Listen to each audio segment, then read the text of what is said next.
اور پشتون جرگا اور پشتون مشران ہم سب کو سلام کہتے ہیں کہ واقعی آپ لوگوں نے جو ہے آج وہ کردار ادا کیا ہے کہ جو آپ دیکھیں کہ کسی مظلوم کے ساتھ ظلم ہو، اس قدر ظلم کہ آج ہم یہاں پہ بیٹھے ہیں، ہمارے جو ہے گردن شرم سے جھکے ہوئے ہیں، کیونکہ بلوچستان میں کبھی ایسا کوئی واقعہ پیش نہیں ہوا۔ یہ پہلا واقعہ ہے کہ آج ایک بہت بڑا جابر اور ظالم نے اس قسم کا کردار ادا کیا ہے کہ ہمارے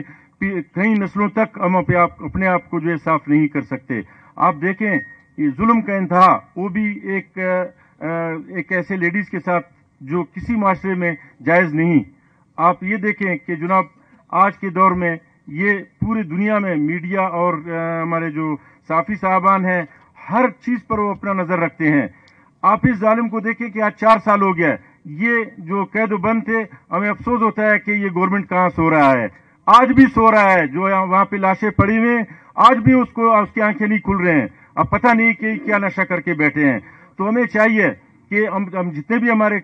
قبائلی سرداران ہیں اور بشمول ہمارے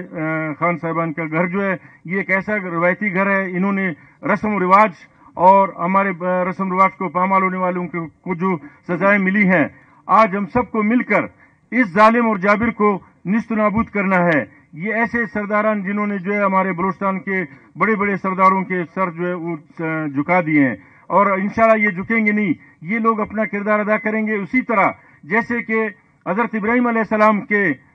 جب اس کو آگ میں ڈالا گیا، مظلوم سے مظلوم وہ پرندہ جس کو آپ ابابیل کہتے ہیں، اس نے بھی اپنے منہ میں تھوڑا چھوٹا سا منہ، اس کا جسامت دیکھیں، اس نے بھی اٹھا کے پانی بلندی سے نیچے پھینکا۔ اس سے پوچھا گیا کہ کیا یہ اتنا بڑا آگ آپ کے اس معمولی سے پانی سے بجھ سکتا ہے؟ تو اس نے کہا نہیں، آج یہ ایک نبی ہے، اس کے اوپر جو آگ برس رہا ہے، میں نے اللہ پاک نے مجھے جو جسامت دی ہے، جو طاقت دی ہے، میں نے اس طاقت اور جسامت کے مطابق اپنا کردار ادا کیا ہے۔ تو ہمیں بحیثیت ایک انسان کے ہم سب کو اپنا ایک کردار ادا کرنا چاہیے، ایسے ظالم اور جابر کو اس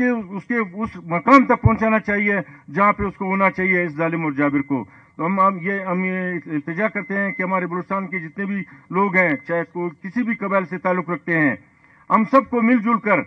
ایسے شرمناک واقعات کو روکنے کے لیے ایک آواز ہونا چاہیے۔ آج اگر ہم سب اس جبر اور ظلم کے خلاف اٹھیں گے تو اس کا مطلب یہ ہے کہ ہم آنے والے نسلوں کو محفوظ بنائیں گے، ورنہ یہ کوئی گھر محفوظ نہیں ہوگا۔ آج یہ ایک شیطان اٹھا ہے تو اس کے بعد پتہ نہیں کتنے شیطان اور اٹھیں گے۔ ان شیطانوں کو دفن کرنا ہے تاکہ آئندہ آنے والے نسلیں جو اس سے محفوظ رہ سکیں۔